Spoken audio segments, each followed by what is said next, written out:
All right, we'll get it going. All right. All right. Bill said it first. I said it second. This is Jeff Townsend. We are starting another experience. It's actually one continuing experience, I think. The Bill DeMott Experience. Like I said, I'm Jeff Townsend joining you live in Longview, Texas in a hotel room with a loud air conditioner by me. And my friend Bill DeMott is at home in the usual spot after a last couple busy weeks you had, man. Yeah, man. We've been busy. I think I'm rubbing off on you because you become a traveling maniac. But yeah, we seem exhausted. I'm telling you, dude, I'm so just worn out. Last week was such it was just such an emotional roller coaster, in the best possible way. And it's so busy. Like, it's the first time I had a schedule where I was here, had to be at these things. But thank goodness, my family was with me, which was great. We haven't done anything, the four of us together, in quite a while. So that was cool. We've also learned that we don't like each other as much as we thought we did after spending so much time in the car. But that'll do it. Great weekend, man. I really, I'm still trying to process it. So the weekend you're referring to is Waterloo, Iowa. You're inducted into the Hall of Fame. I'll let you talk about it. Yeah, you were there, not me. I wanted to be, though. I was there. You know what? The funny, quick side note, like, as I was reluctantly giving my speech, I kept looking out, and I'm like, maybe he's hiding on me. He's just gonna stand up in the middle of something. I kept in the back of my mind. I had that in my mind. I'm like, I wonder if he's over. But Bill, yeah. It's me. We were in Waterloo, Iowa. We got inducted into the. Hold on a minute, right? I'm going to escape. Let me. Inducted into the class of 2023. There it is, right there. Yes. Maybe that'll be on YouTube. Getting the Lou Thez Award into the National Wrestling Hall of Fame. Just amazing. I said this on social media. I encourage everyone, wrestling fans, wrestlers, take a trip out there to that museum. Really a great organization. And I turned into like a kid, looking at all the names on the walls and the memorabilia and things like that, and then realizing that I just joined that group. It was an amazing experience. The fans were great, from Florida to Canada, from California to Vermont. There were people from all over the country. And just, we could talk about it forever. Just the legends that were there. That was what was cool to me, is seeing people, meeting some of my heroes. And, I got to listen to, of all the things, one of the biggest things for me was, amateur wrestling people know who Dan Gable is. And if you've been around wrestling, you've heard Dan Gable's name. Legendary Olympian, collegiate wrestler. My son and I were looking at the record one time, was 117-1. And he spoke on night one of the weekend. And so not only did I get to sit and listen to one of the greatest coaches in the world speak, then I got to speak to him. And I think I put a picture of Dan Gable and myself and my son on the social media. If not, I'm going to go through and make one more big post. But just amazing, man. And the whole thing about it was, everybody was so cool. Even the hustle bustle wasn't hustle bustle. It was just so cool. And the people who are running that museum and doing all that work and just do an amazing job. And it's just like the biggest word you heard all weekend was family. Like, it's just a big, goofy, tall, short, hairy, bald, athletic, entertaining family. You know what I mean? It was cool. In my 35 years, I never thought that would happen. 35 years in the business, but really cool. But I could go on forever because as I'm talking about, I'm just like reliving things, you know. But why did you say we? What did you mean when you said we were inducted? We, the Lou Thez Award, and I'm paraphrasing, that award goes to an individual who's not only, I don't know, because it sounds silly for me to say stuff like that, but not only gives back to the wrestling community, but then does something with their career, with their fame, you know, with their, you know, with Platform they have, yeah. Yeah, and use that platform. And we is the DeMotts, Carrie Ann DeMott Foundation, and everybody who runs that foundation with us. We were honored. So to have my family there with me, and while the wrestling was really cool, it reminds me of why I still love this business, and you and I talk about this business, because, you know, it's like you have a younger brother. I can do whatever I want to my younger brother, but nobody else can. Yeah. You know what I mean? And that's the wrestling community. Like, we don't always see eye to eye, whether it's with the fans or whether it's with each other. But at the end of the day, everybody has each other's back and best interest at heart. So when I got the call from Mr. Gerald Briscoe that not only was I being honored, but the foundation was a big piece of that, was just really cool. That's the we. JBL actually tweeted out and said that you had the best speech he's ever heard. I heard that quite a lot that night. I said to my wife and my kids, I'm like, what? Like, how about you tell me what I said so I understand why it's a big deal? I kind of black out on those things. Even when I'm giving a presentation, I know what I'm doing, but it's like an out of body thing. Yeah, well, people were just telling me that was a great speech, and I don't know. The only thing I could think of was it came from the heart. You know, it's why we were there. And I kind of kidded around. I remember when I first got to the podium, I said, and I showed my papers, right, my notes, and I said, "That's right. This is a scripted promo," and it made me feel better. Because it got a laugh from the room, but then it made me feel better. But yeah, Bradshaw and I had some good time together, just with everybody. And for someone of his caliber, a true Hall of Famer, football, wrestling, commentating, all the things that John's work in the community and on the islands with the kids and rugby and everything, for him to say that to me was really, really cool. And for him to post that was special. Did you deliver my two messages, my hellos to Conrad and JBL? I did. And that was the first time I've ever met Conrad. Like, social media is something he likes. I like something like that. But it was really cool. The morning of the inductions, Conrad pulled up with Bruce Pritchard and some family members, and how great it was to see Bruce and then get to meet Conrad. And yeah, just a wrestling community, man. Like, that's my kumbaya moment. Like that was like, this is the coolest crap, and I wish everybody could have been there to experience it. The room, just the room. He does so much stuff. I wonder if Conrad even remembers coming on to my podcast and stuff like that.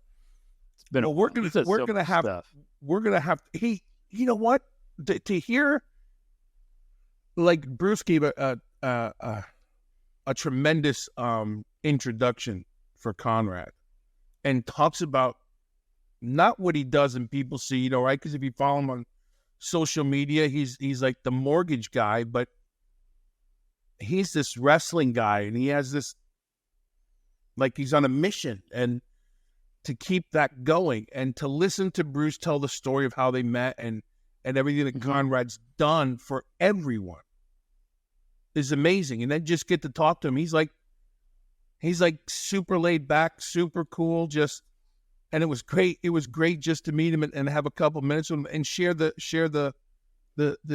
stage with him. But super good guy. I'd love to get him on here or vice versa. We get to go talk to him, but just everybody was amazing. Yep. I think what he's kind of, and you and I talk about this when we do we create this kind of content. It's really, a lot of it is like, this stuff can last forever. It's the nostalgia. It's preserving events of wrestling and what Conrad has done, particularly starting out with Tony Schiavone, Bruce Pritchard. He really got us, a lot of us, our first, besides reading like a Dave Meltzer's dirt sheets or knowing professional wrestlers, he really gave us the first really good look behind the scenes as some of the things that we've always wondered about. So I think he's definitely done a huge part for wrestling in the last, it's probably been podcasting for 7 or 8 years. But yeah, I think he's done a part of that, because it's just not something you would get to hear about. I mean, you had some good old shoot videos out there on YouTube and stuff, but to go into detailed history, very similar format to what we do, notably so, right? But because I listen to those. But yeah, just to be able to talk about the past and get that nostalgia factor and preserve wrestling history is he's been a cool part of that. Yeah, and the really cool part for me was like Conrad, it's not just a job. Like, he has I don't like the word passion because too many people, I think, use it, but he just has a love for it. He has a passion for what he does, and it shows. It shows on what he does, how he presents himself and how he presents people. And he doesn't have to do it. He has a successful family business, He says success outside of this, but like I said, it's not a job where you go, okay, let me put in an hour here and there. The guy knows his stuff. Oh, yeah. That's the cool part for me. Like, so, and it ties right back into what we're doing. And I always say, this is the cool part for me. You bring me back to, the things I love, and we get to talk about it and, share that a little bit behind the scenes stuff. But yeah, we'll be talking about this past weekend forever. Well, I guess we can move on then. Yeah, hopefully I get to go next year, with or without you, Bill. I'm going to try to make the drive again. Just seeing all the cool photos that you shared made me really want to be there, and made me really it felt like it was a really cool event. So congratulations again. Thank you so much. I appreciate it. One of the quick side note before we get going here, Adam Pearce, Scrap Daddy, my buddy, amazing career, NWA, everywhere he's been. I think people should really know more about Adam Pearce than him being the general manager on TV. But it was very cool for my son because Adam and I coached baseball together, and our boys were, on the same team. And so Billy, the gigantic kid who sneaks around, he's walking through the museum, and there's a robe of Scrap Daddy Adam Pearce. And then, the printed part. So he's like the plaque that's in front of the memorabilia. And he's like, is that Coach Adam? And to hear him say that, and, because he knows Adam differently than the world knows him. So we sent Adam that picture. But I thought it was really cool that my son really got an idea of who his father used to be and what I used to do from this weekend. So it was pretty cool. But for him to see his coach, in the wrestling, Hall of Fame, it was pretty cool. And naturally, when everybody saw Dusty Rhodes, we just took a couple minutes there as well. So very cool. Oh, absolutely. You're right. We could talk about it all day. And again, congratulations to everybody that was in and partook in that weekend activities and inductions. Amazing job, everyone. Thank you. Yeah. Good class. I was there with you in spirit. I know you were. Okay, so Bill, we have been doing this nonstop deep dive into the U.S. title. Yes. We as in you and me and everybody else on the Experience Journey Train finished up with the last episode. The last episode also released was the really WCW coming to an end and Booker T holding that championship. Of course, by the time Booker T wins this in March of 2001, we have the purchase of WCW by WWF, and everything changes a little bit. And we didn't get into that, but that's exactly where we left off. We even mentioned Booker T, really kind of cool, him being that last champion of that company, because he really is such a, like I kept saying in the last episode, if you take 5 people even, or a little bit more, and you say, name 5 people that come to mind when you talk about WCW. Yeah. For me, Booker T's got to be one of them, along with some others. So to end on a Booker T note seemed very special to me. Yeah, and it was, to me, was deservingly so, that if that was the end of it, like Booker was just getting his comeuppance, you know what I mean? He was just, everything was starting to fire on all cylinders for him. So I think it was really cool that he was the guy going into this, buyout. And naturally, fast forward to the present day, it's certainly paid off. Yeah. So let's pick up how it started. This title where it picks up here in the WWE, WWF. Then so what happens is let's fast forward July 24th, 2001. Okay. Booker T at this point in time has both titles, right? He has the WCW Championship, Heavyweight Championship, and he also has the United States Championship. Yeah. So what the storyline tells here is Chris Kanyon is given the title by Booker T. This is the 24th. WWE recognizes it is a few days later, because that's when it was on televised. That's when it was televised. But Chris Kanyon starts off the WWF title run for this championship.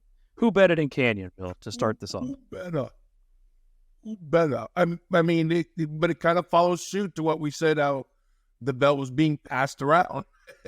Except this time it literally was just passed. Yeah. Yeah, you take it.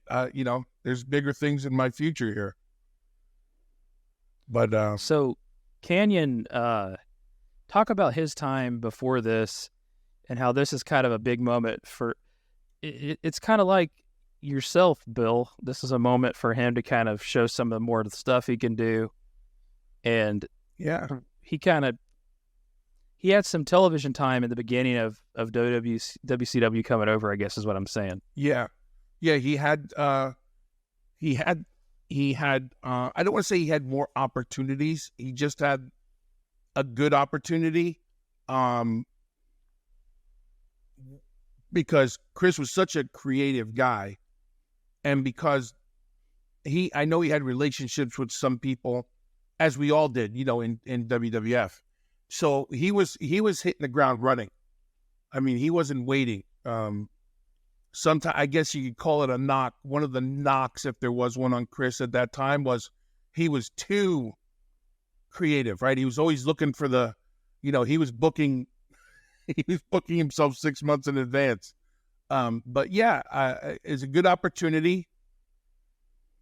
To be honest, I'm not sure, and I know it'll kick back in when you remind me how it ended, but there was so much talk of what was going to happen with that championship then. There was talk of, is there going to be Lance Bill?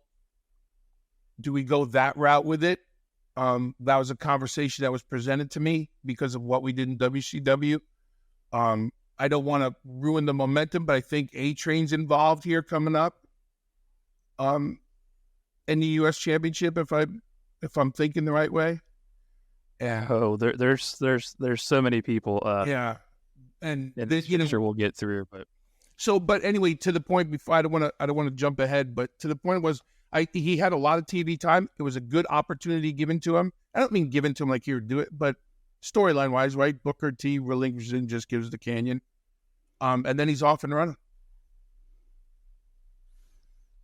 So Chris Canyon, obviously, recent. Was it a biography? There was a Dark Side of the Ring. Dark Side of the Ring. Yeah. That detailed that. Obviously sad.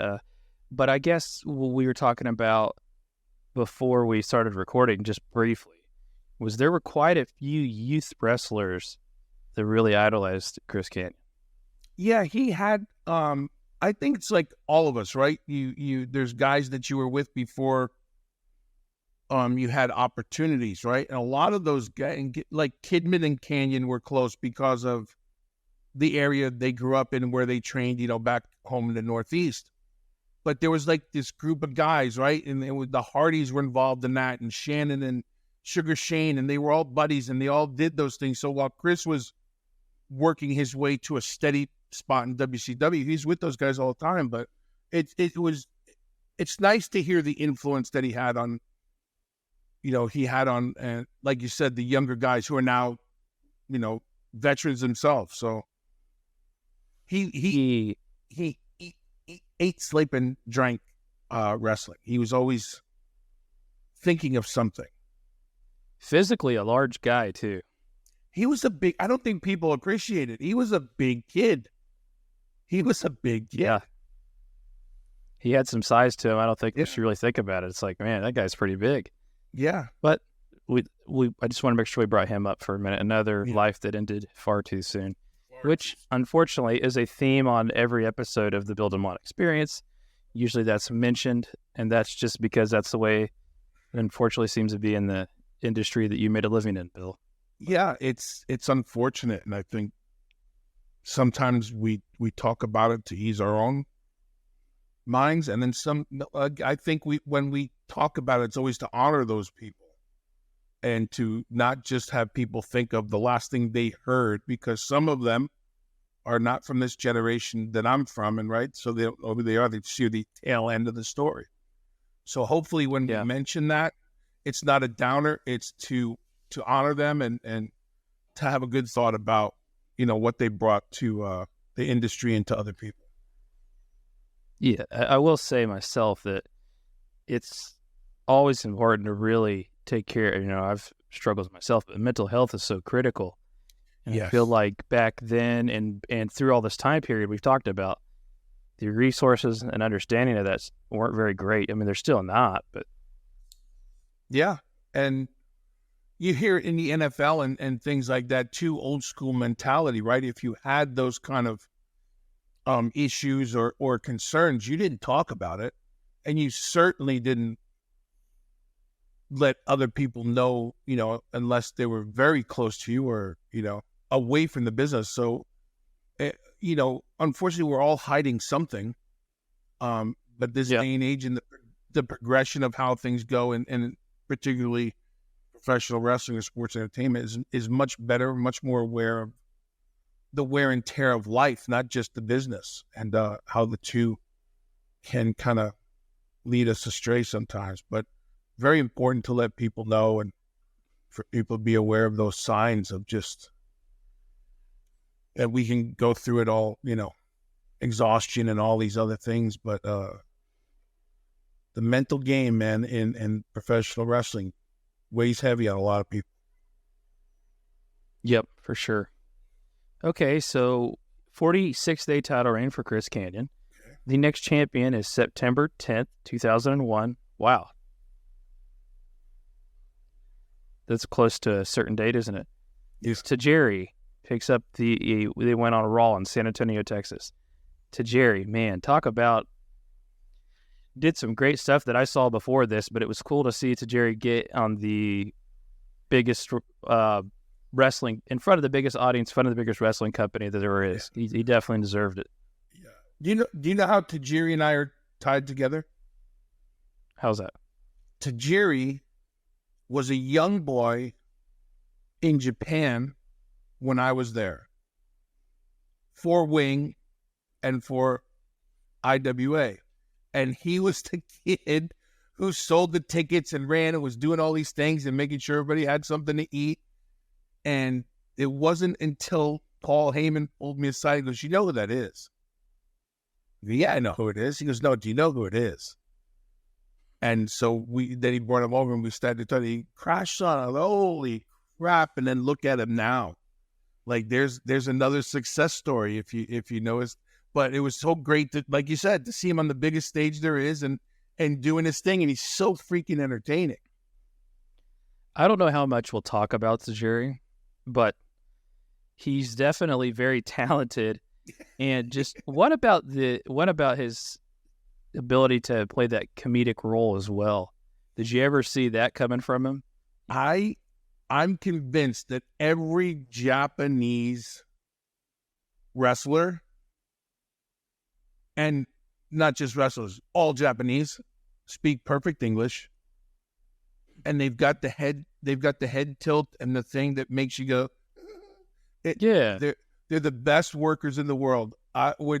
It's like they speak English, but they act like they don't understand English. You know, that kind of thing. It's a little funny thing. Incredible his body language was always amazing. His timing was great. I think his timing started that way when he started doing stuff with Regal. Oh my gosh, yeah. How great was that stuff? Yeah, his physical movements and his facials and everything he did was really good. And to be honest, I never saw that. I would never have guessed it ever. And he was awesome. He is. Seemed like he threw some pretty mean kicks too. Hey man, it's one of those things, like there's certain things you tell a guy, if you don't move, this is going to hurt. So if you're not prepared for that kick, you better be nowhere near it because it was coming. Yeah, definitely a physical guy. Not the biggest guy in the world, obviously, but really did some good business with the company while he was part of it. I mean, he was, I don't remember Dave Meltzer would probably argue with me. I don't remember a bad match. I don't remember a bad moment necessarily. He definitely played his part and excelled. Again, it goes back to the opportunity. Everything they put him in, he just did the best with it and probably made those things last longer than were intended. Yeah. Unfortunately, it was only intended to be a 13-day title reign. And then Rhino's the next champion on September 23rd at Unforgiven in Pittsburgh, Pennsylvania. Gore! Talk about another physically impressive guy. He's still working, isn't he? Yeah, I think he's still with Impact. He does stuff. Yeah, I mean, the last run he did in WWE was good too. Years ago now with Heath Slater and all that, but he's great. He was always great. Yeah, big, burly son of a gun who could move. Very funny. Good guy. But it's funny if you think about it now. Think about the time that we're talking about the U.S. Championship and who came in. So did ECW come in before we did? Yes, they did, right? So they came in after. Oh, they came in after. So WCW, ECW. So you can't give all the belts to the WCW guys. So I'm not saying there was. If everybody could have seen me, I'm winking. I'm not saying there was issues with, only one company getting belts. So maybe we see a couple of ECW guys in a row get the U.S. Championship. But there's more issues with this belt coming up. But no, Rhino, another guy gets put in any situation and does an absolutely fantastic job. Been a part of more moments than we could probably even think of off the top of our head. Different things he's been involved in and done. Just a variety of wrestling matches, different kinds of wrestling matches versus different kinds of wrestlers. Just very versatile on his talent. Yeah. Good. Like I said, good guy to work with, good guy to work against.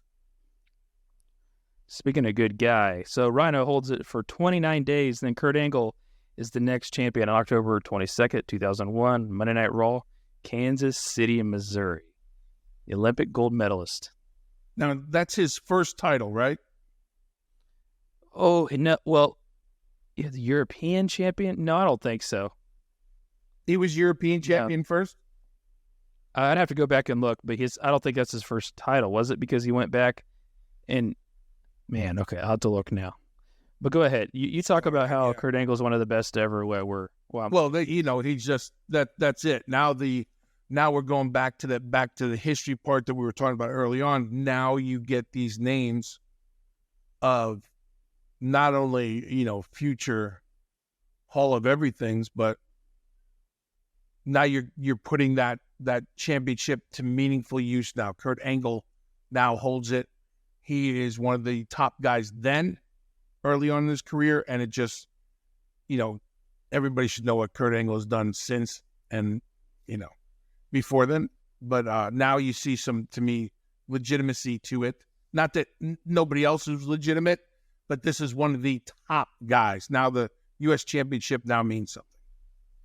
Yeah, and just to state what I thought, not only was he that, he was the WWF champion before this. So this is really the year before 2000 was a really big year for Kurt Angle, which was crazy because I don't even think he how long did they say he trained? Not even a year, didn't he? Oh yeah, in a year he was within a year he's like the champion, which is pretty telling. And it's not because he was some well-known Olympic gold medalist, but he's not some celebrity champion that comes in. He was just that damn good in the ring too. Yeah. Man, we'll talk about Kurt Angle so many different times, but to me, one of my favorites. It's just crazy and it's for me. There's a lot of fans that are just WWF fans or WWE fans, and his work in Impact Wrestling that went on longer than his first reign in WWE was incredible. Stuff he did with Samoa Joe, Sting. It was all. So I'm sure there's an argument.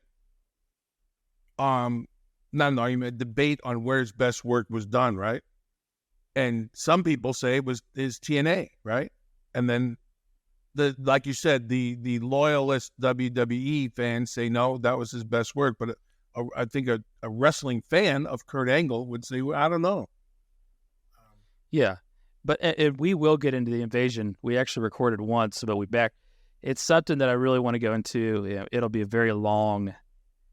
This one's been 4-parter. I imagine it will be at least 2. But it gets over talked about, so kind of waiting to freshen it up a little bit. But nevertheless, his work in the Invasion storyline was incredible. It was Stone Cold Steve Austin, Vince McMahon.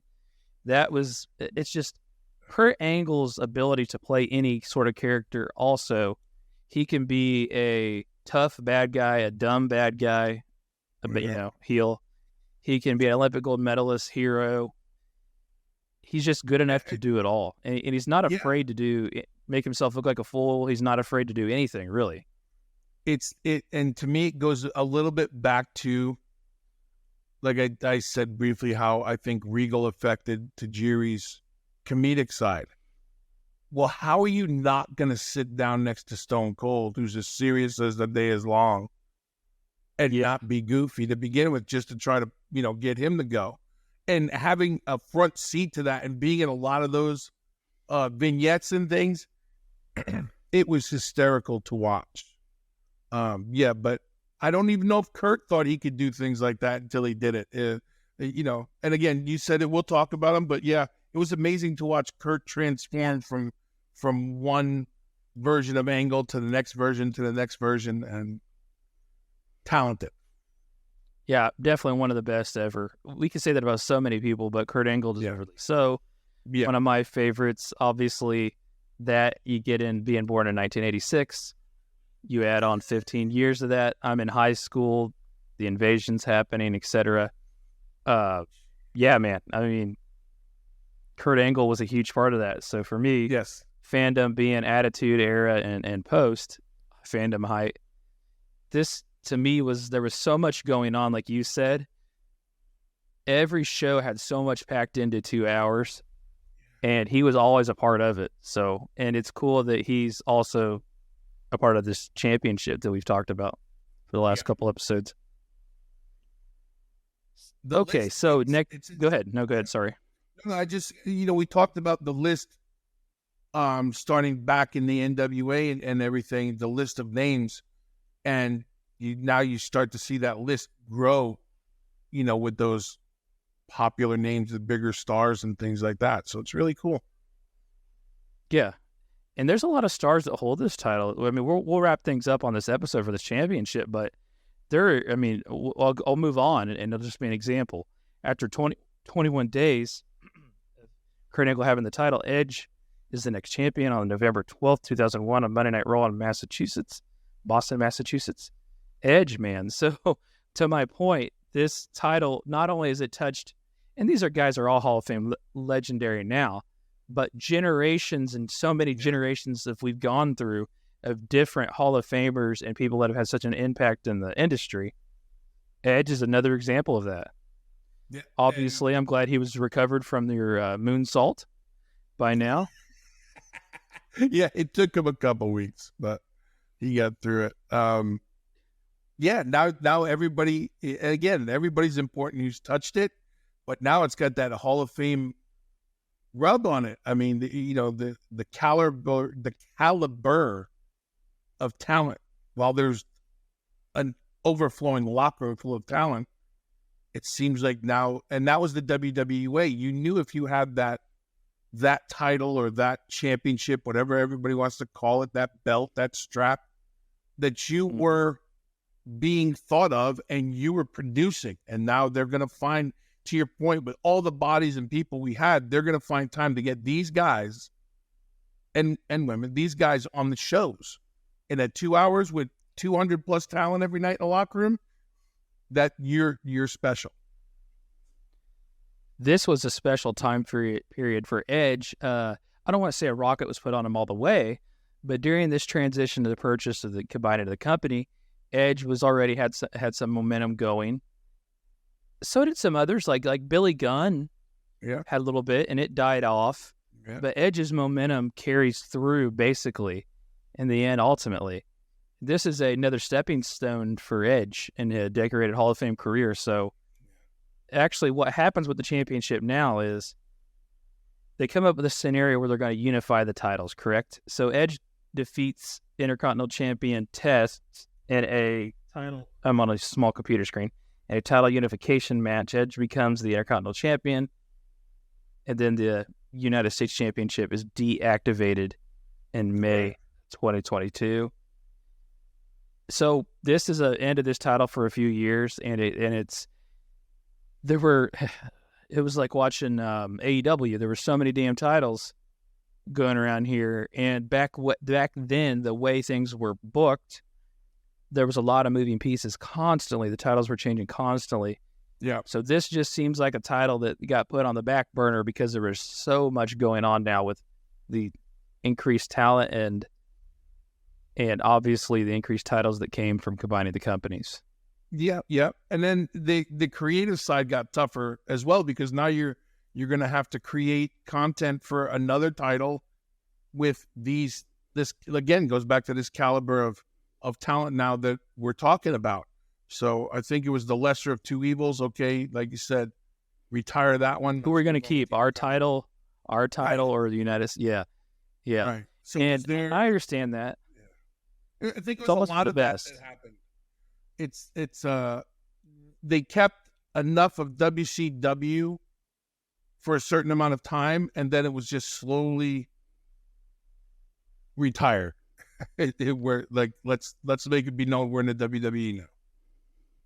But it does make a comeback, and I like I was saying, I think this shelving the title for a while, putting it on the shelf, was good for the title because didn't have anything for it. This thing had been passed around, and maybe it's time to reevaluate it. And it comes back out, and July 27th, 2003, the title was reactivated as the WWE United States Championship as the exclusive title of SmackDown. And what happens here is we're going to have separate television. So what WWE has done after the WCW, ECW tide plays its course, we're going to split the rosters up and have exclusive content, exclusive titles, exclusive people on these shows. I guess as an attempt to kind of, and it worked for a while, to regenerate some sort of odd competitive edge against each other. Yeah.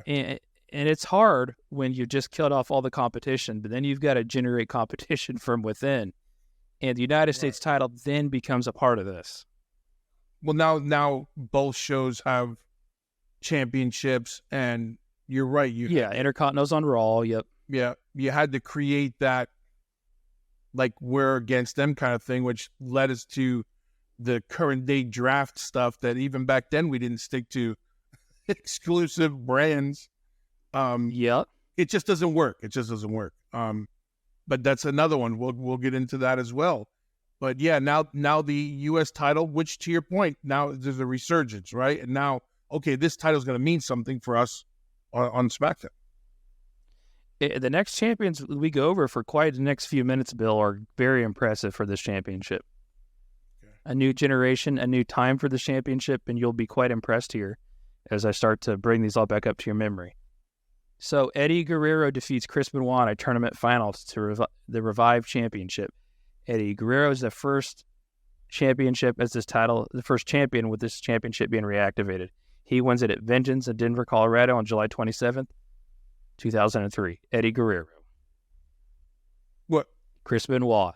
Where do you want to go? Just tell me where you want to go, and I'll take you there for the next 8 months of this show. You put it on. I equated to the same thing as Booker coming in as WCW champion. Well, if you want it to mean something, you put it on the guy that's going to take you there. And I mean, Eddie came in before all of you. Yep. With of course, the Radicals, right? I mean, it's well documented. Yep. It's a pretty neat thing what they're able to do when you think about it. But I mean, some could look at that like, hey, he was a WCW guy, right? Like he's the conditions, the legacy's kind of living on here, and it continues to here with that championship. Go ahead with what you're going to say. My apologies. I don't bring it back to the time when Eddie said he knew he was in the right place. Was the night I forget who he was against, but the night he blew out his elbow on the frog splash. Mm. And he was in the hospital. And Vince and Stephanie and Shane showed up at the hospital in person. That's when he knew he was home. As him and I were talking, he goes, so I don't think anybody considered, naturally we did, but I don't think the fans or anybody else, as far as they were concerned, I think Eddie was a WWE guy. From the Radicals on forward, Eddie, that's where Eddie belonged. You know what I mean? That's where he belonged. And now he's going to carry this thing. Like I said, we can talk about him and the Radicals and all the guys. We will, but if we talk about Eddie now, we'll never. Yeah, I think long enough, I'll be back to the United States champion. I love that. No, I do think that you're right. We could talk about Eddie Guerrero all day. Another guy that just lived, breathed, and just everything wrestling. Yeah, how serious he took it. You talk about respect a lot, and you're known as a guy that talks about respect a lot. Talk about a guy that had respect for the industry. Yeah, you're talking about him and Chris Benoit here going at it. I can't think of too many more people that have as much respect as they do. And commanded that everyone else around them have the same respect. Yeah. Which not the biggest guys, but damn, big guys. It's a great fight. Yeah. And just Eddie Guerrero, really, people like Eddie Guerrero and Rey Mysterio brought this different style of wrestling to the main stage here in the United States. Yeah. And you know, I think Eddie, because Eddie was bigger than Rey, Eddie wasn't considered, Eddie wasn't considered a lucha guy. Eddie was just a big man who could move. But that's the way he carried himself. In reality, Eddie was a lucha guy, right? You said it. Him and Rey and what they brought and what they did. But the way Eddie carried himself, he was the same size as JBL. He walked like a big man. He talked like a big man. Yeah, pure greatness. Speaking of lucha, after an 84-day title reign, the big show is the next championship on October 19th. I can't say that without even laughing. At No Mercy in 2003 in Baltimore, Maryland. Well, speaking of lucha, you like that? Yeah, because his is it? I wonder what it would be. Would it be a 661199? I don't know, just but I want to did see him go to the top rope in WCW a lot. and throw the drop kick. Yeah, talk about an impressive, large man. Forget it. Yeah, Athletic man. Yeah, and Paul's one of the best. Yeah, but there you go. If you're going to beat Eddie, beat him with the biggest guy in the company. Literally. Big Show has such an amazing career. And my gosh, how many times was he flipped between heel and babyface? How many times did he cry? How many times did he get mad? They did a lot with Big Show. He another versatile cat. And I go back to when he started. I don't think he ever saw himself being funny or entertaining.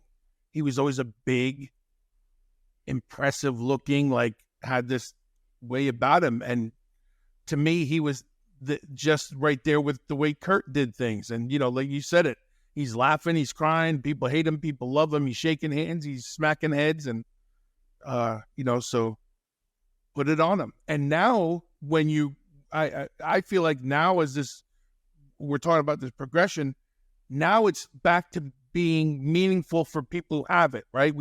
I said two men ago that look at the caliber of men, and now they're still pushing Paul, and they're still, as they're trying to figure everybody out. Now that U.S. Championship to me now is saying, okay, this is going to make you, instead of the other way around. Yeah. Yeah, I just think of all the different storylines he's done, and all the different. He's good enough to live through the craziest booking ever of taking this massive giant and making him look as vulnerable and weak as possible, but yet he still comes through this. I don't know how many people could do that when as damn good as he is. One of my favorite moments are when this was when Daniel Bryan first won the heavyweight championship this time period, and he was with AJ Lee, and somehow Big Show ran into her accidentally, and Daniel Bryan's yelling at him.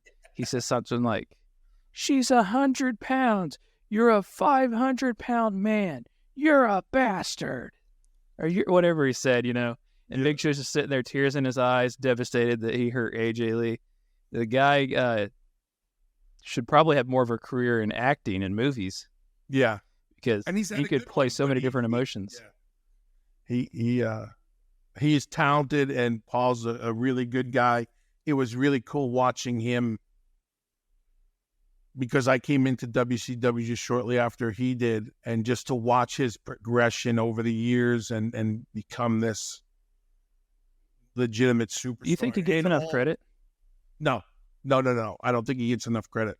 I think early on he was a kid, and he was sucked into the top spots, and so his education was living the life of a top guy, right? And all those things. But he paid attention, man, and he has no problem telling you the times he got in trouble. And they sent him to Louisville, and they sent him somewhere to, lose the chip on your shoulder and get better and be the person we want you to be.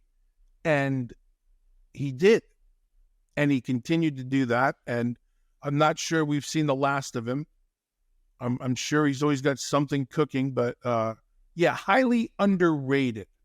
As over as he was, and I know the living he makes, and everybody says, no, he's this, that. Highly underrated. Is there a better big man than him after Andre? Really? No, I don't believe so. No, not. There's a difference between big men and giants. And giant, yeah. That's what I meant, I guess. But no, I agree. It's crazy to me. I actually never thought I'd see him be at a WWE and AEW. That was a shocker. The two shockers. I think he wanted to keep going, didn't he? He didn't want to. Yeah. He thought he had a little more to give, yeah. And I don't think they wanted to give him that position, much like my buddy Mark Henry, right? Who wanted to do more, but they didn't see him in the role that he would like to do. Those were the two guys to me that I never thought would not retire as WWE superstars. Those two guys. Everybody else, I'm like, I see it, or kind of figured it out, or called it beforehand. And good. I'm not saying it's a bad thing. I'm just saying, You could see it. I didn't see it with Show and Mark Henry. The two guys are really shocked. And I'll say this, shame on them for letting those two go. Yeah. WrestleMania goes Hollywood on the 20th. I think that was WrestleMania Hollywood. March 14th, 2004, WrestleMania 20. John Cena is the next champion. This was in Madison Square Garden in New York. Coming off of a 147-day Big Show title reign, John Cena is really picking up momentum now.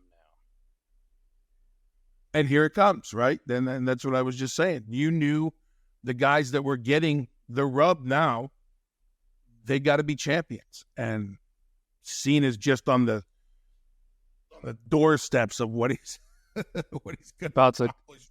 Yeah. Yeah, this is another stepping stone as of like it was Edge, many others, but throughout the long reign of this title.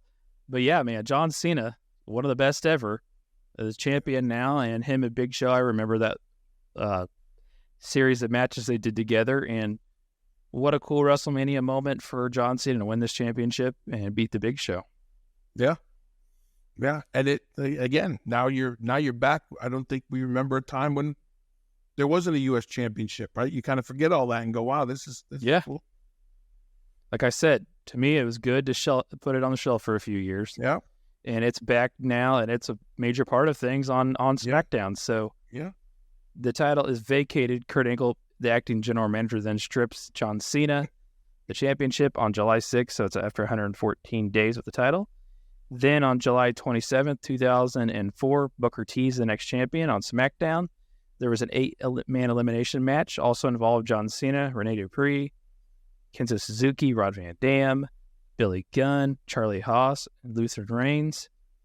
So this is when Booker T wins this elimination match, and he is once again the United States champion. And that makes him top dog on SmackDown, right? Yeah. Really hard for me to watch elimination matches, but this one, I'll have to go back to see how Dave Meltzer rated it, but it's got a lot of people in it, that's for sure, that are either on that just missed the mark, like Rene Dupree.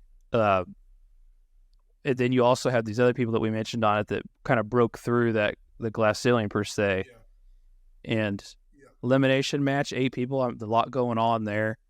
But Booker T, you can't go wrong there. And where they go after that is John Cena. A couple months later, 68 days later, and No Mercy, John Cena will get the title on October 3rd. This was the 5th match of the Best of 5 series between the two. So, yeah, this storyline played out over a couple months, got several matches out of it, and John Cena is once again the champion. And we'll quickly segue to a storyline that has started around that time with Carlito. A lot going on during this. John Cena is stabbed by, I don't remember his name now. Anyways, Carlito's guy stabbed John Cena. You remember this whole storyline probably. Oh, yeah, because he was an OVW kid. I can't remember his name, but I gotcha. Aaron, his first name was Aaron. That wasn't his wrestling name, but his first name was Aaron. Gosh, dang it. But back to the point of Carlito. Talk about a guy from a decorated wrestling family. Yeah. And I keep hearing all these rumors he's going to be back any day now. WWE. How cool would that be to him get one more run?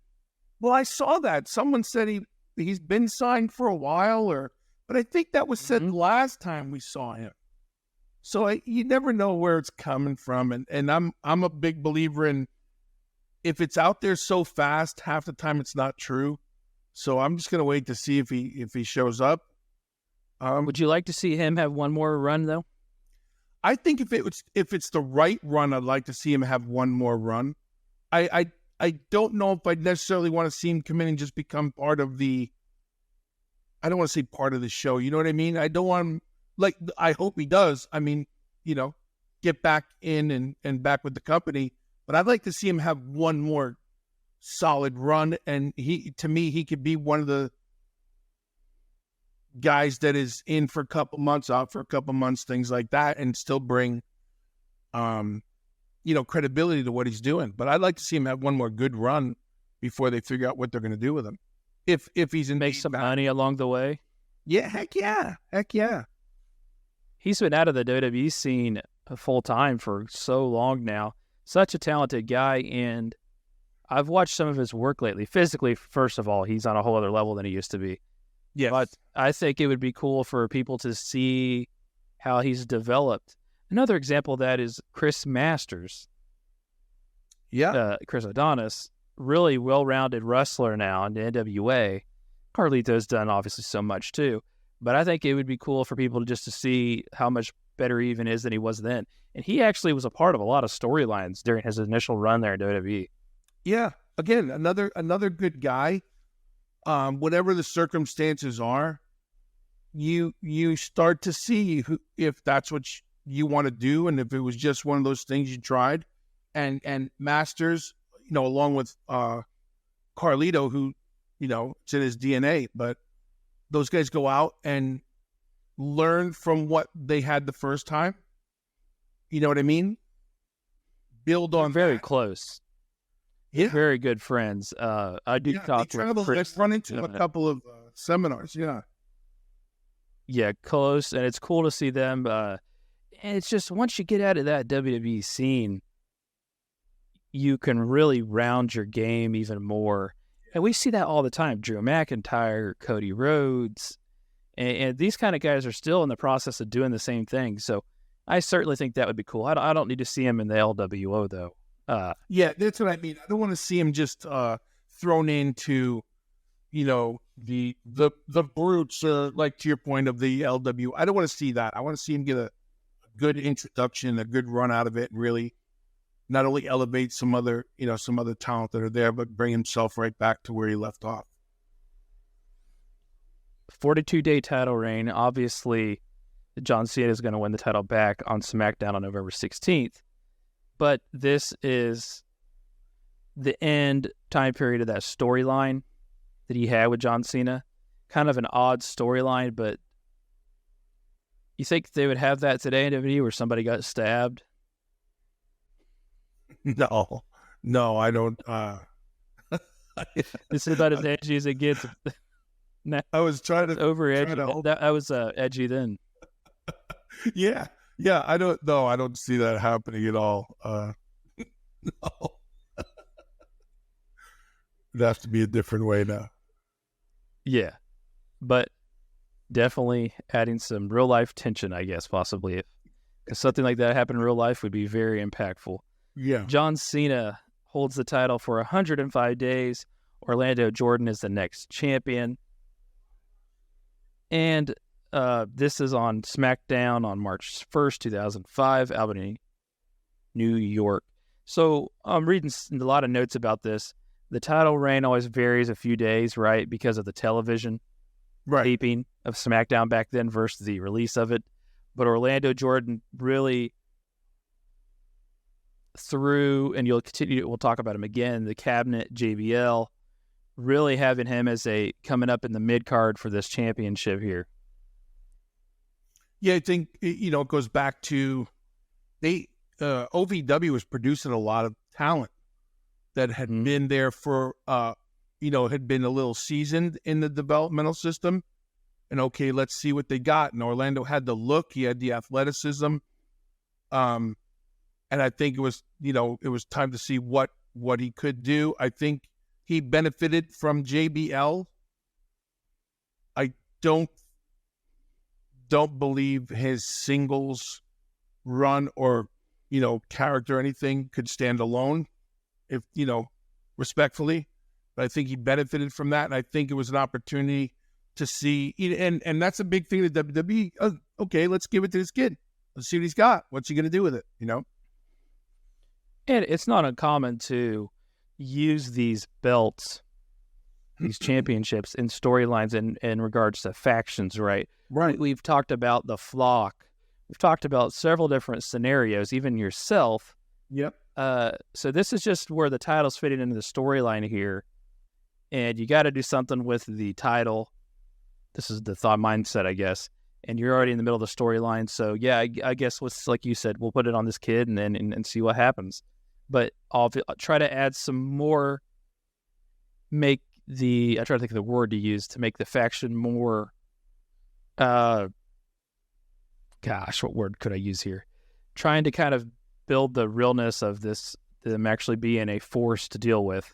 Oh, you add a title to the picture. Yeah, for sure.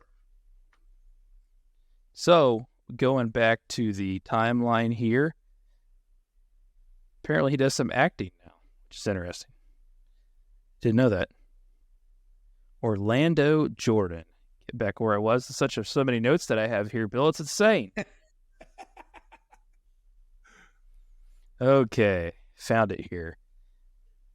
After 173 days, which is quite a long time, honestly. And to your point, the faction had a lot to do with it. It did. Absolutely. And John Cena, obviously, storylines crossed over from the Carlito to this, then now it just kind of carried across. So Chris Benoit was the next champion on August 21st, 2005 on SmackDown. This was definitely a frequently defended title, not only on the pay-per-view, but on SmackDown. Yeah. SmackDown did some decent things around this time, and hey, Chris Benoit's got the title, man.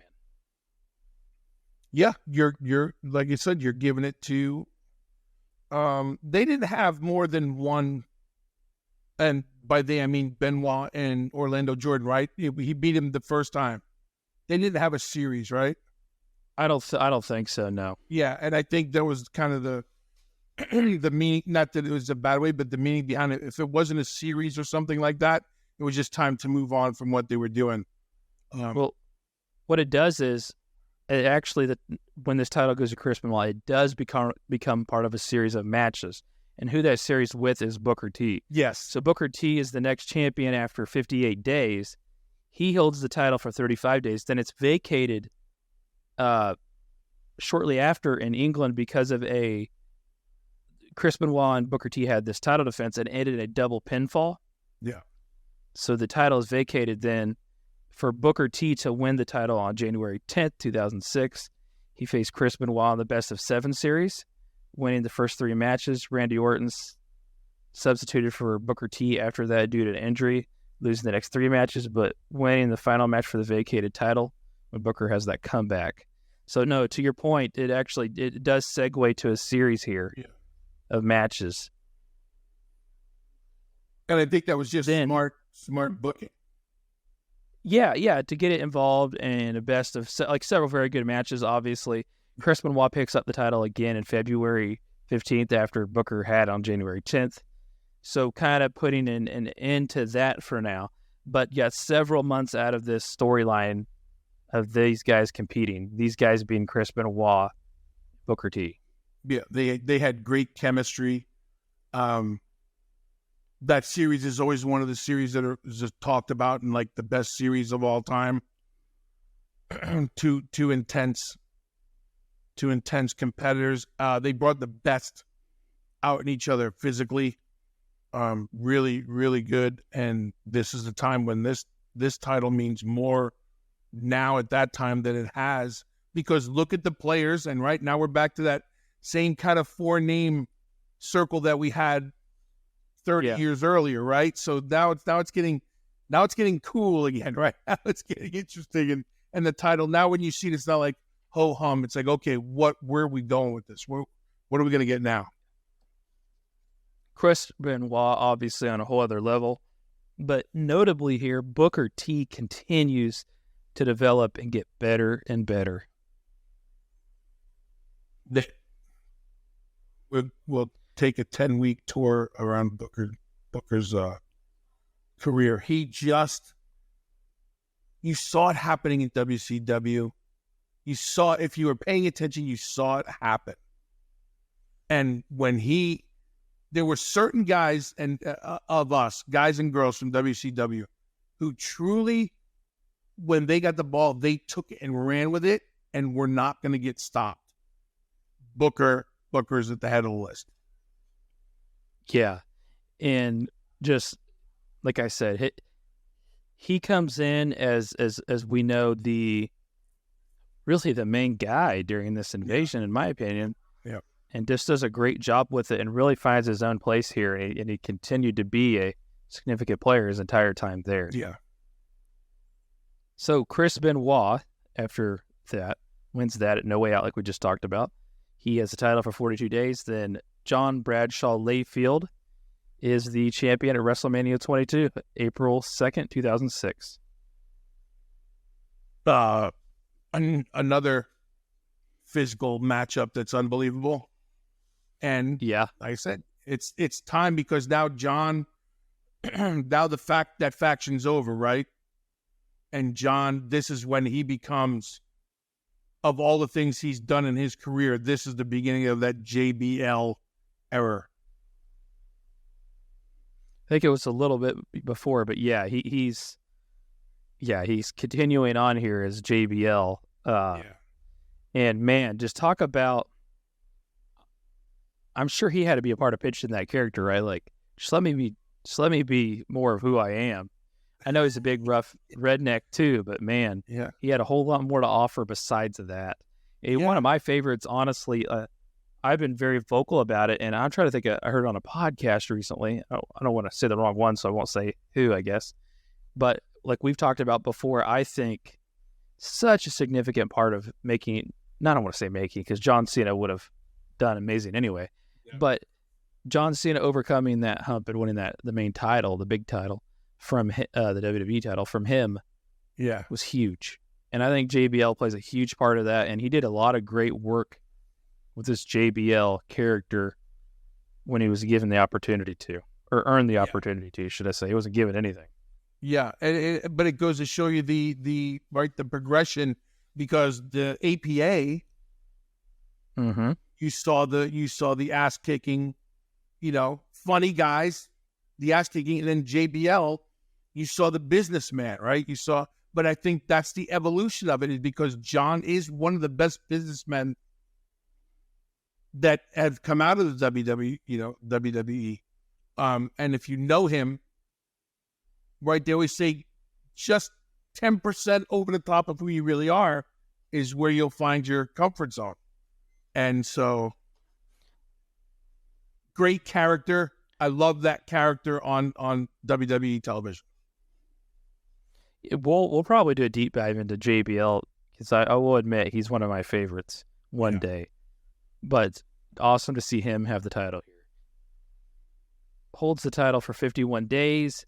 Bobby Lashley picks up the title on SmackDown on April 23rd, 2006. Another guy still going at it here, man. Bobby Lashley.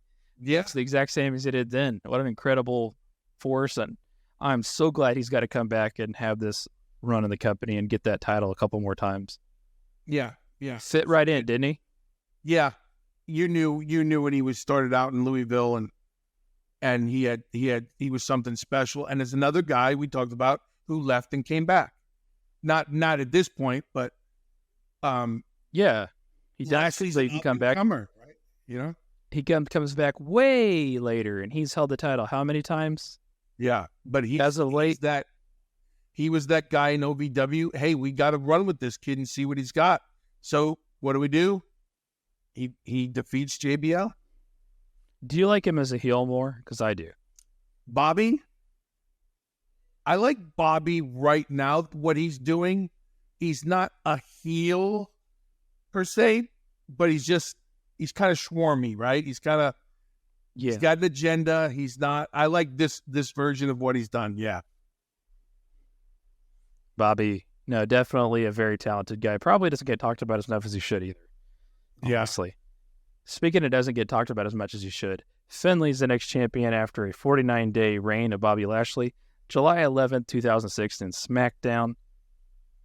Man, talk to me about Finley. Well, he as far as I'm concerned, if he wanted to hold the title still to this day from that time, no one's going to fight him over it. Finley's the real deal. And by the real deal is, talk about a wrestling encyclopedia. Talk about body manipulation, and you want to talk about making something real. Finley's your guy, and Finley could work any style. with anyone, and Finlay could make the biggest man in the world cry. He's an unbelievable now resource to the people he's working with. But what a complete performer just across the board.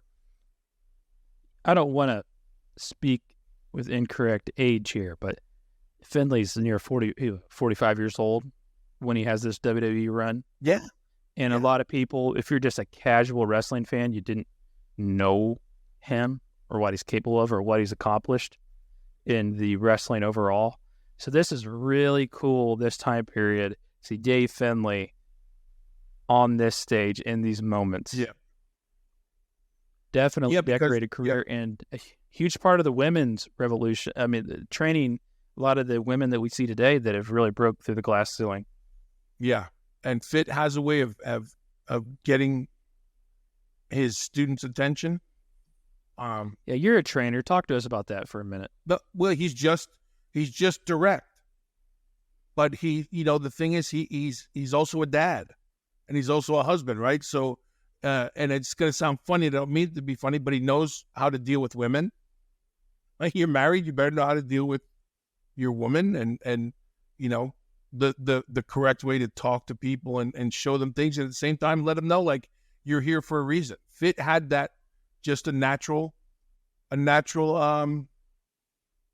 progression to what he did. And so Fit's another guy. If you don't know him and know what he's done, highly underrated, because I don't think he got his due in WCW, but he was there because he was a pro. And when he came over, I think he was more worried about not getting to be a character first. We all knew that he was destined to be an office guy, at least in our opinion, the people that knew him.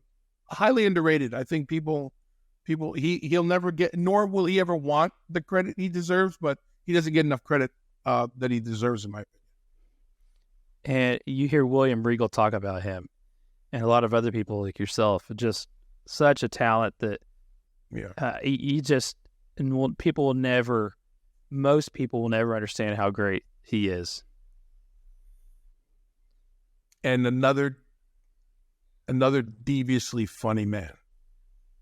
Really now? Oh, I can see that. Gosh. Oh my gosh.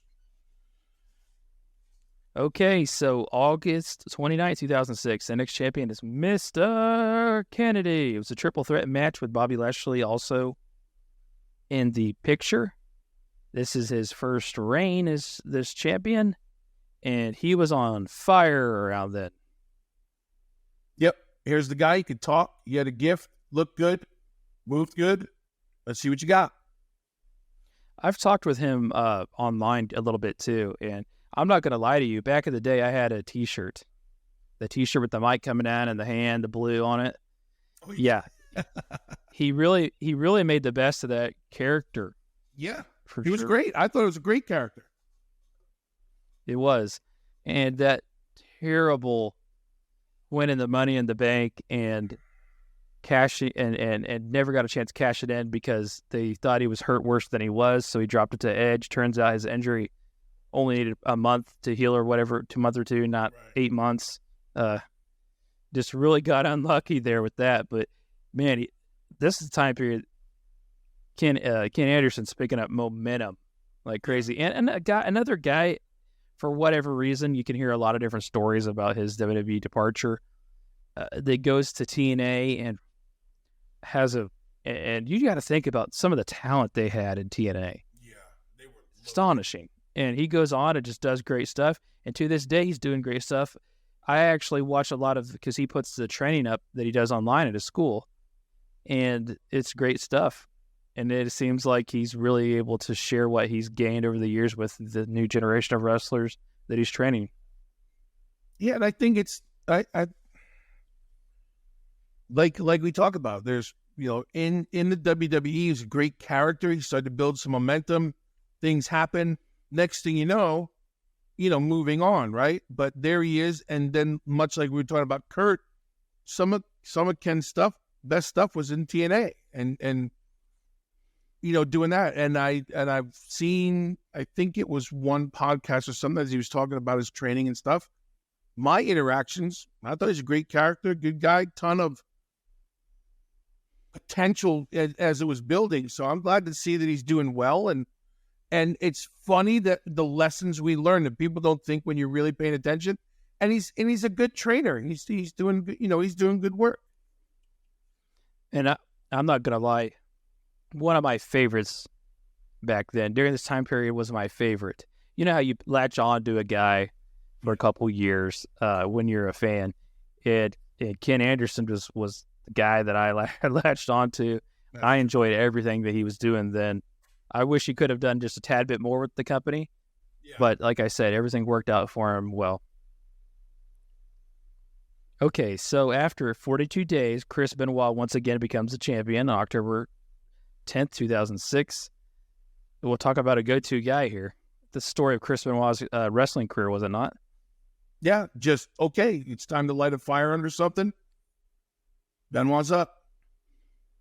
Everything was more, that was it. It was just more. Talk about a utility player. Yeah, we need this to happen. Who do you got? Doesn't matter. Where's Benoit? Boom. Back on fire. It's been a part of so many transitional times with a title. It's remarkable. It's like it's just our go-to guy to go to something new, and it always adds credibility to anything he was ever involved in.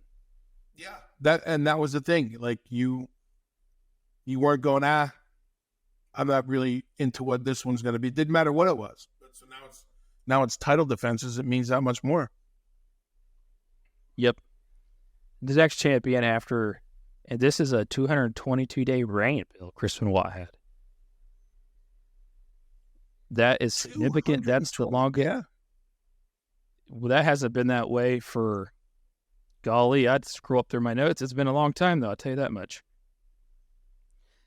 Chris Benoit holds the title for 222 days, and the next champion is a guy they were really building up during this time period. On May 20th at Judgment Day, there's a best of 3 falls match, and MVP is the next champion.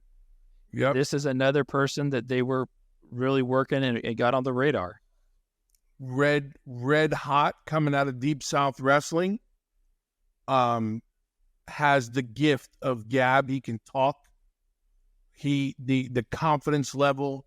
I remember as MVP was getting ready for this in Atlanta, he was so much more worried about this guy. Benoit was his guy. This is the guy he looked up to. This was the guy he tried to emulate his moves from and all these things, and now he got to work with them. So if you don't think that something means something to to performers, you're wrong. There's a lot that goes into that. And this was, I remember about MVP. Did he achieve as much as he could have? No. But yet he's achieved a lot. But I don't think that, but that's it. Like, because if you look at it at face value, what a great career. There's nothing wrong with his career. He did great. He produced. But if you know him and know what he's capable of, and I think that's a lot goes for a lot of people, but even backstage and behind the scenes, there's some people who know what they can get out of someone, and there's just not the opportunity for whatever reason. It seemed like at this time, for me, my opinion only, at this time, just as things were going, they were swept to the side and started something else. So I've heard a lot of times say, well, they want to make sure they have enough stars in the bank. You know what I mean? So everybody means something. But to me, you were taking guys and gals, and they were getting. And I'm talking about Anderson, right? We're talking about these guys, and for whatever reason, an injury or whatever the case is, it's let's move on. But MVP was red hot here at the time. He was, I think, bringing back that total package of a guy who can work and talk and look the part and all these things and had knowledge. And he wasn't necessarily cutting a promo. It was him talking. It was him being himself. And so, he came in like a ball of fire. one thing he did cut here was a 343-day title reign, which is hell of impressive. Yeah. Matt Hardy's the next champion at Backlash 2008. Matt Hardy, version 1. Remember that? Yep. Then ECW brand is the exclusive home of this championship. Okay, so Matt Hardy has a 54-day reign. Shelton Benjamin's the next championship. He gets the next champion. He gets that title at the Great American Bash, July 20th, 2008. And this is when the title is returned back to SmackDown. 240-day title reign for Shelton Benjamin. Talk about another OVW success story and a freak athlete. There's not a better athlete. I'd have to be in the locker room to say even now. But Shelton was it. Shelton was like everybody talks about how unbelievably strong Brock was. Well, who was Brock's sparring partner and grappling partner? And the only guy who could beat Brock was Shelton Benjamin. The guy was super fast, super athletic, super intelligent, and just phenomenal athlete. I'm glad he's got to come back and have another run to make some more money, to show off, and just introduce new people to Shelton Benjamin. Yeah, it goes back to like that Carlito thing, though, right? I because you know what these guys are so capable of, and the legacy they're going to leave on the business.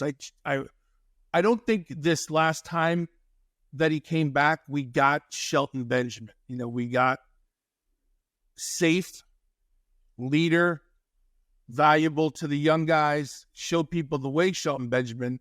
We didn't get Shelton Benjamin. You know, sometimes you just want to see a guy break out and do his thing, man. Just do his thing. But I hope we see it. It's crazy. I thought we were going to knock this all out of one episode. I don't think we are. That just goes, but I'm fine with that. But that just goes to show you that the people, we talked about how glorious this title has been in the history of wrestling. Yeah. These people are still really freaking good. And it's so much glory still with the hands that are on this title. It's incredible. It's just blowing my mind here. You think this is going to be something so dang quick. It doesn't have to be, right? No, I'll go ahead. I'm sorry. No, go ahead. I'm sorry. We get to branch off and go, you know, well, let's talk about this for a minute, because you can't help it, because it's part of the U.S. title history, right? These are the things that happened because of it, or didn't happen because of it. So, yeah, I think it's easy if we went down the list and go, okay, give me two, word association with each person and move on. But I love that we're diving into this thing and it keeps branching off. And I hope everybody's enjoying that part of it. Okay, so this became exclusive to, a year later, 2009, this becomes exclusive to the Raw brand following the draft. MVP is the champion after a 240-day Shelton Benjamin title reign. So significant title reigns for the last several years with a lot of different individuals, not just a few select individuals is what I meant to say. So MVP's back with the title for 76 days. And then the next champion is Kofi Kingston, 2009 on June 1st on Raw. Fellow Deep South member. Was this Jamaican accent, Kofi? Yeah. I don't remember. I'll have to go. I think this was still Jamaican accent. I could have. How silly is that? But how great is he? When he first came to Deep South, he tried to pull that damn accent, and I'm sitting there listening. I'm going, "Is that for real?" And he's like, he answers me in plain English. He goes, "Of course it's for real. What do you think?" I'm like, "You sucker." But that's how he got his job. They thought he was Jamaican because he talked like that when Dean Malenko and those guys saw him. So he came in like that. But there's two. My point of bragging on Deep South was there's MVP and Kofi Kingston. Two guys that trained together, lived together in Atlanta, did all their thing, going through the same journey. And now you're starting to see the rise of these guys that are coming up. So special to see him winning the championship when he did. And he is part of the New Day. The New Day is going to be one of the greatest factions ever, man. It's going to go down as that. Yeah, I Kofi agree. Kingston's been around for quite a while with the company now. 15 years, 16 years now? More than, yeah. Yep. Yeah, every bit of it. 18 years it could be. He has been in so many different storyline matches, main event, non-main event, just a guy that makes the best out of anything. Even if the match and situation's kind of crappy, he's got to make it good. And yeah, and he's in the wrestling history books forever, if only for once a year at the Royal Rumble. Yep, I think they finally put an end to that. Yeah, forcing him to try to force this moment that's not really possible to force. But nevertheless, so many years of doing having that incredible moment at the Royal Rumble. But to me, way beyond that, what he's accomplished. And it's cool, like you said, another Deep South guy here as we continue to, as we see that. The work's paying off in Deep South, and we will talk more about that one day. But let's go talk about our next champion, and it's The Miz on Raw on October 6th, 2009. Kofi Kingston holds the title for 126 days. And then we have The Miz, and I know that you are definitely on the bus of several of us saying that probably doesn't get enough credit and really a WWE guy. first time ballot Hall of Famer. That's the biggest compliment I could ever pay a wrestler performer. And a true fan. Hey, come on. This is one of those guys like we talked about. We're going to branch out. Not only this was a guy who could say this was his dream.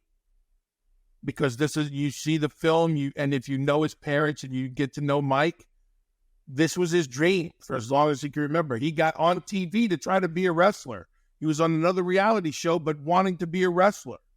I mean, he let he introduced to the world to the future of the business. I mean, the kid's golden, man. And his journey is like no other.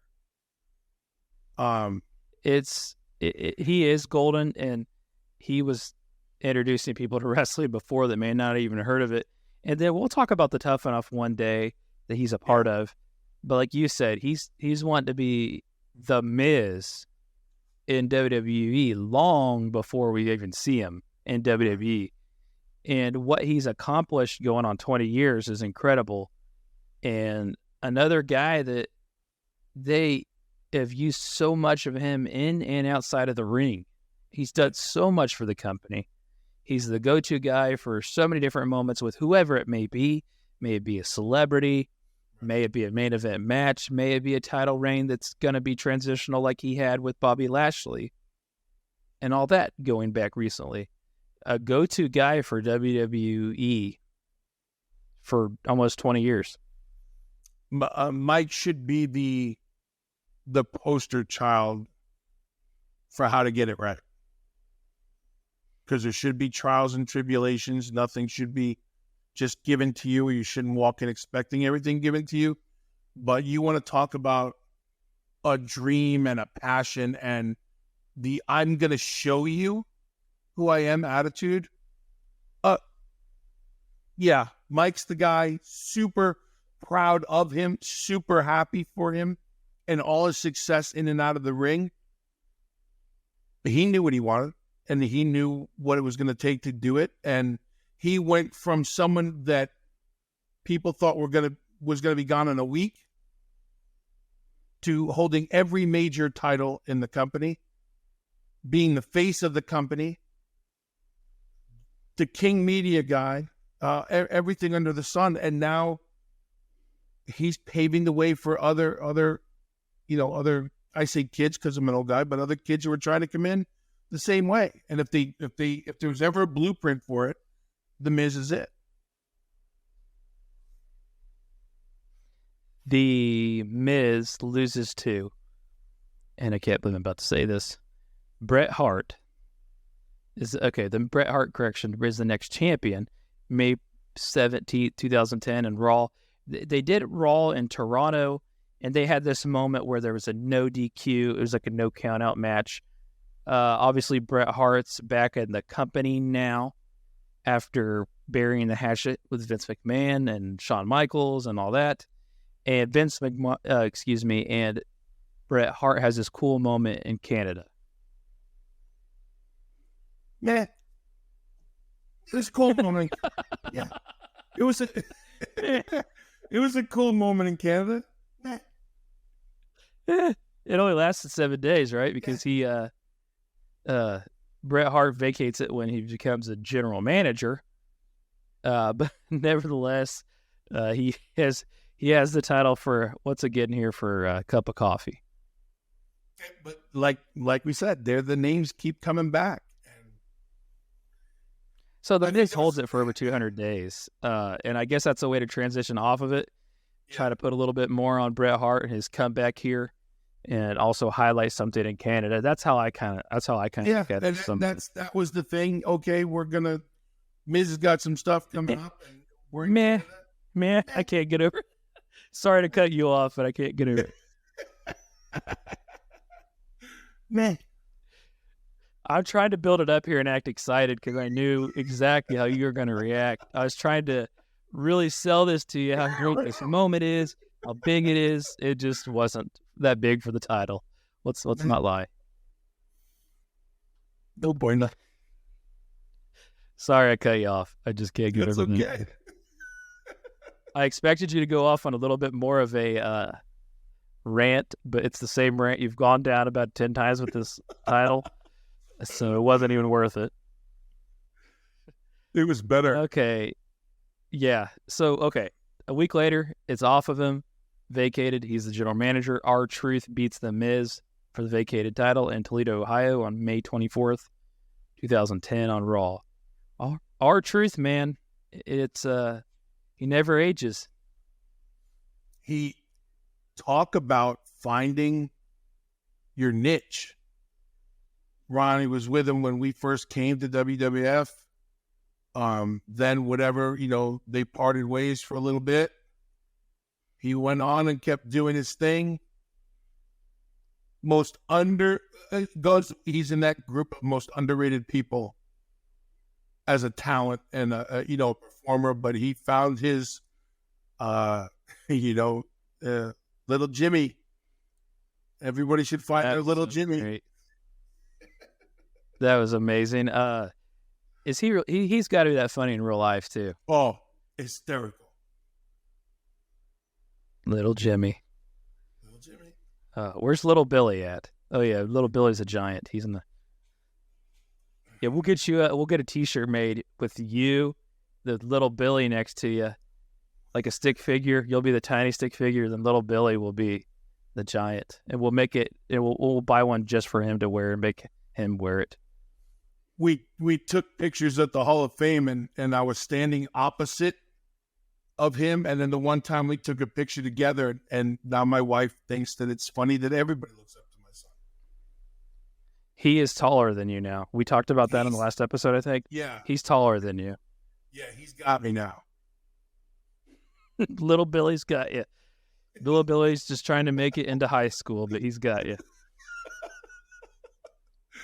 Anyways, go back to R-Truth. You're right.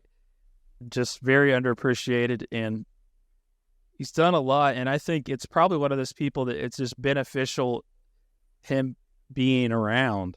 Could go be a part of anything, really. Also was a part of several main event matches this particular time period. So it's very fitting, but it's only a 21-day reign, and The Miz picks the title back up. It was a fatal four-way match involving John Morrison and Zack Ryder also. The Miz is the champion again 21 days later on June 14th, 2010. But R-Truth, it's cool just to know that he was a part of this title picture, the history of this championship. Yeah. And anytime you wanted, if you were drawing a blank creatively, or if there was minutes that needed to be filled, or somebody went under, or whatever the case is, or if the crowd was dying, you didn't have to write anything. Just go tell Ronnie, go do your thing. Here's something. Talk about this. And those people would turn it up for him. he's just loved. He's just loved by everybody. The next champion is Daniel Bryan, September 19th, 2010, Night of Champions.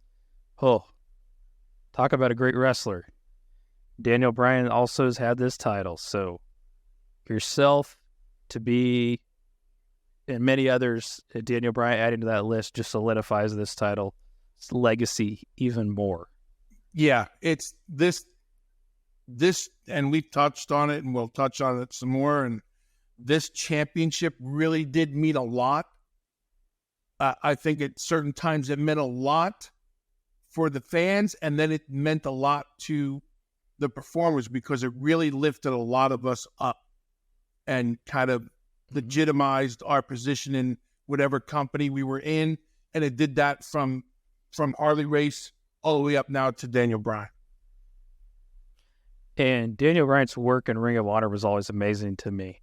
I know you didn't watch a whole lot of Ring of Honor back in the day, but I did.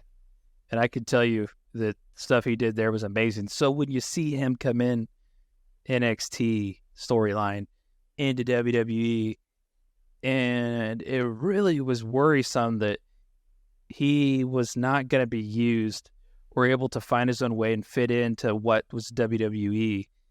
And this is just the beginning of greatness for Daniel Bryan, and he continues to have amazing matches today. He's hurt currently, but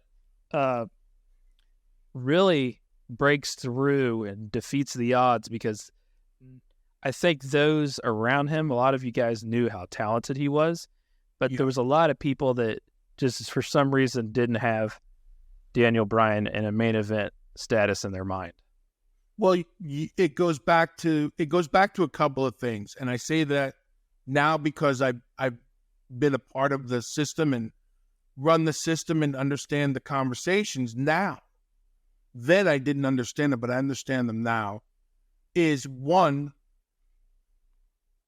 this is when we're sports entertainment at this time. Is he entertaining or is he just one of the best wrestlers in the world? Two, how does he hold up against the bigger guys? Now, if you've never seen him in person, Daniel Bryan's not a small guy. I mean, he's the same size as The Miz and Ryder and all these other guys and things like that. But the thing that was what people were worried about was the same thing with Claudio, was can he talk? And Daniel Bryan was one of those guys who there it is. Here, if that's the thing I need to do, then I'm going to be really good at it. And once they let him loose and he became entertaining and started talking, and people, now that's the oh shit moment of this kid's the total package. This is the guy we've been watching, the American Dragon. You're right. I wasn't an ROH guy, but I knew who he was because he had people talking about him everywhere he went. So you had to, as one of the coaches, you had to follow up on him and see what he was doing. But once he became, doing all his things and let it loose and found that other side of himself, money, money, money, money, money. And by the way, he's one of the best. They still, after all of his success in WWE, still didn't reach his potential fully what he could have. Exactly. I mean, the WrestleMania, first of all, amazing. The Triple H match. Then he goes on to the main event with Batista and Randy Orton in New Orleans. One of the better storylines for out of a decade in the company. The whole, just the whole storyline of the Authority telling him he wasn't good enough. He was a B+ player. Some of the better stuff that really came out of the company, like I just said, for 10 years, but they still didn't utilize him as well as they could have. Yeah. I think he was going to leave one way or another if he could have, just to do his own thing, because he's the type of guy that just doesn't care and he wants to do his own thing. There's a lot of people like that, and you still see him continuing to do it today, but man, just still didn't get the most out of him. I hear this story all the time. I don't know if you've ever heard it, and I could be butchering it. It's like a plane flight or something, and Ezekiel Jackson is trying to pick on Daniel Bryan. And I think it was Regal that put Ezekiel Jackson in his place and told him that he had more talent on his pinky figure than Ezekiel Jackson did his whole body, or something along those lines. I always thought that story was interesting. Yes, true story. The guy, and he was, and talking about Bryan Danielson, whoever you want to address him, he would come to the PC when he was rehabbing, and he would work with some of the kids. And I would say to him, the one thing a wrestler never wants to hear is go, hey, when it's time, you're going to be a good coach. Because that Which he already had been. Right. Ring of Honor, him, Austin Aries, CM Punk, Seth Rollins, they had already trained so many people that that we see today that doesn't get talked about, right? Because they were training in Ring of Honor. But to your point, and I know exactly where you're going, just his mindset and his skill and the way he looks at wrestling, you could tell if he wants to, he's the type of person that is not going to do anything for money, just solely for money or anything else. But yeah, it has so much to share. It's incredible. Sorry, I cut you off, but no, but you're right. He knows who he is. He knows what he can do and what he wants to do. And you're right. He would up and leave everything to follow his heart, that's when a guy should say passion. That goes back to the word I don't like everybody using. Daniel Bryan has a passion for this business, and you see it still. How hard is it to stay true to yourself and do that, though? Daniel Bryan could make decent money just doing whatever in WWE. Right. What does it say about somebody that's willing to risk that, leave that platform, and do that? Is that I try to wrap your mind around it. And if you're in their shoes, Bill, you've been a professional wrestler. How hard is it to do something like that, to bet on yourself so much always?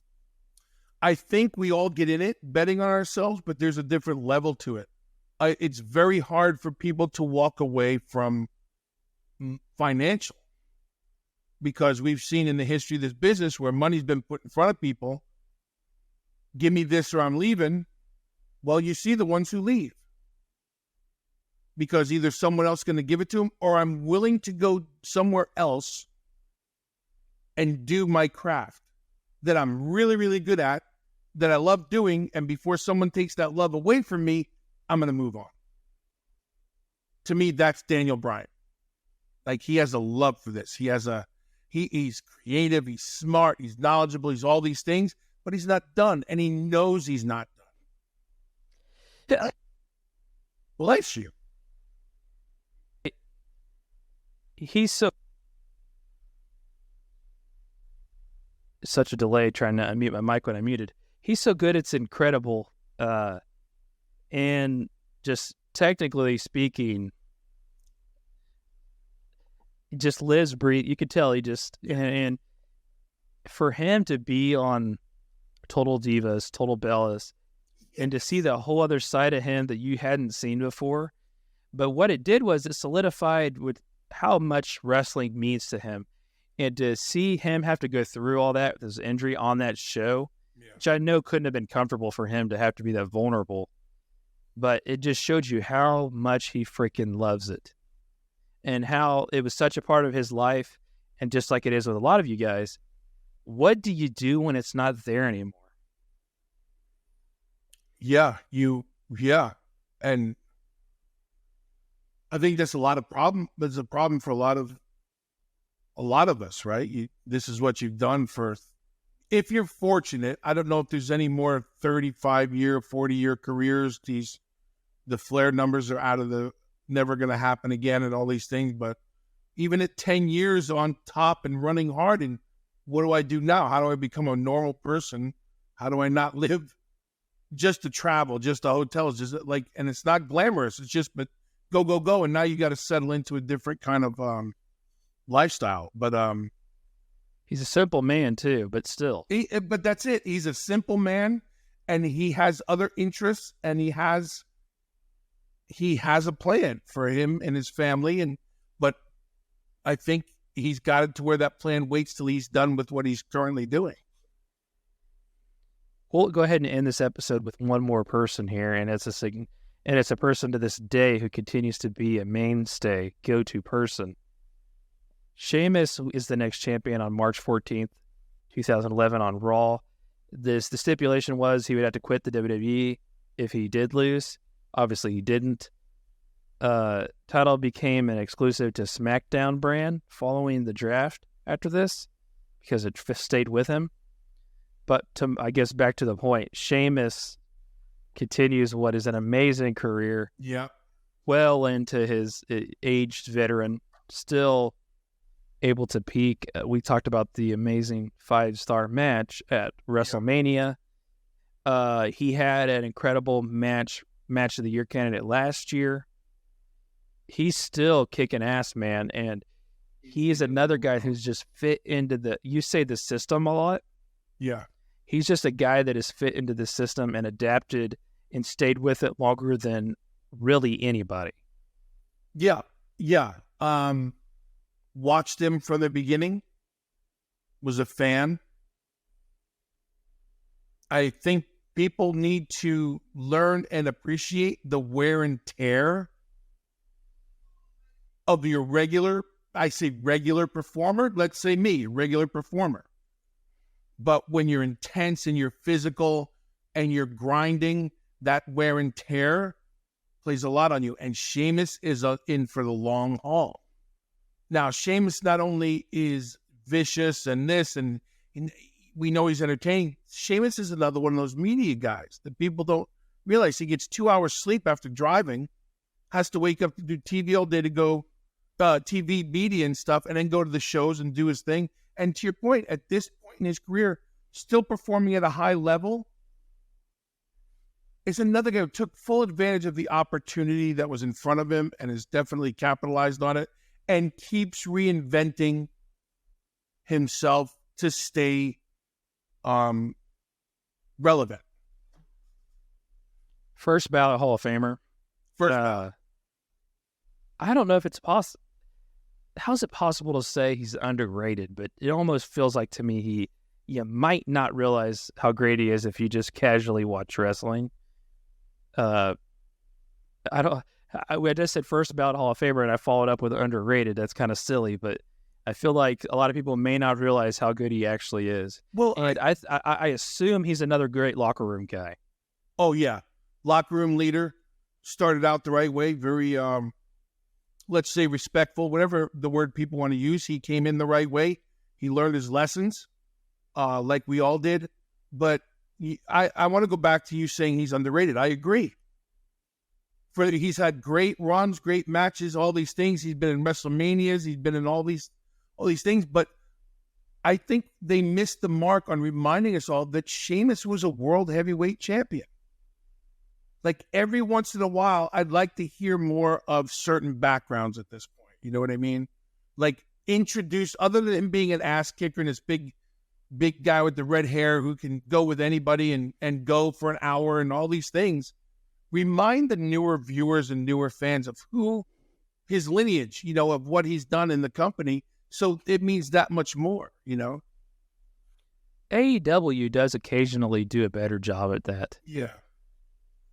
I think WWE just sticks to the storyline, but to your point, they could really drive home his accomplishments a lot more to validate even more so what he's doing, for sure.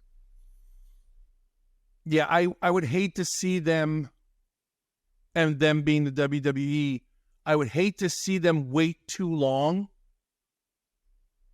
instead of giving those flowers now. You could put a package out, a DVD special on Sheamus, that would turn on a whole new group of but really help people remember and then appreciate his career, because he's outstanding as a big man. He's outstanding as a performer. He's funny as hell.